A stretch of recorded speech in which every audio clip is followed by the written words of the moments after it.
Hello，大家好呀，我是胡萝卜。然后最近是因为我要退网这件事情呢，闹得我的粉丝们都很难过，还有我自己。首先我要跟我的粉丝们道歉，由于我的自私，我没有考虑到你们的感受，然后我就退出了。而且呢，没想到我退出之后，我真的是受宠若惊啊！我的粉丝们私信我，然后还加我的联系方式跟我聊天，会说一些安慰我的话。反正我感受到那时候课特别的温暖，我真的很高兴，很高兴。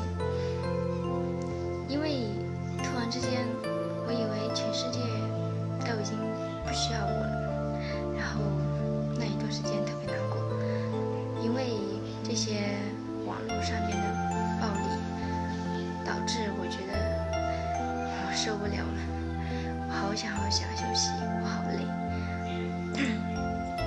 但是，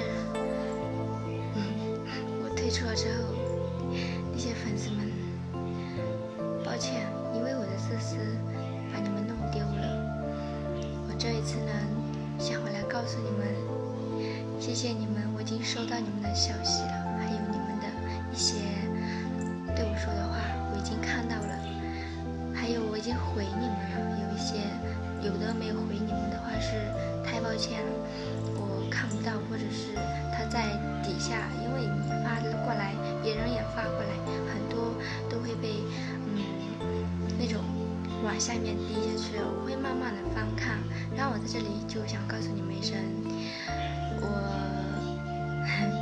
回来了，然后我不会再把你们弄丢了，也很感谢你们这样子对我这么好。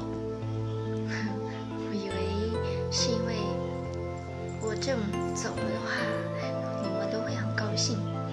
当然我这样走了也会有很多不喜欢我的人，他们很高兴，也很希望我赶紧离开，他们希望没有我这个人出现在他们生活当中，当然是最好的。但是我不能这么想，我要想到的是那些喜欢我的人，还有爱我的人。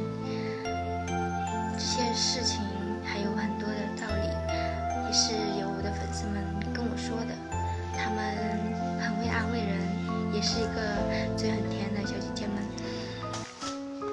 我非常的高兴，然后我会好好努力的。谢谢你们啦。